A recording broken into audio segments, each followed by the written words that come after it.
ស្រាយកូនមិនអាណិតថ្លៃ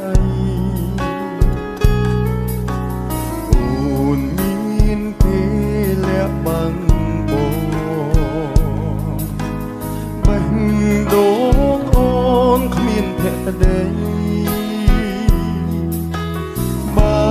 អូនមានត្រឹមចិត្តអភ័យអ្វីអូនផ្ដោតគឺមួយលានហេតុផលដែលមិនស្មោះខំមកពីស្រឡាញ់បងព្រមចាញ់ទាំងអ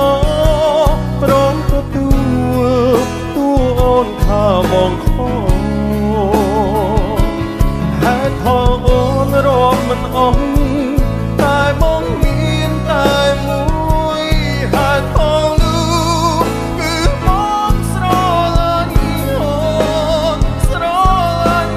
អូនខ្លាំង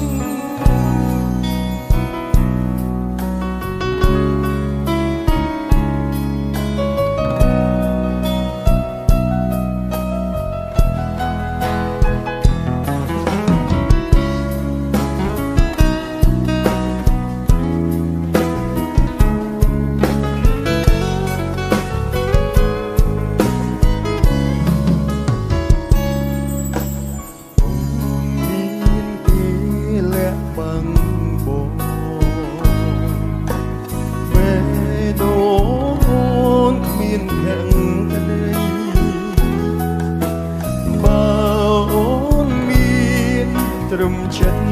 អ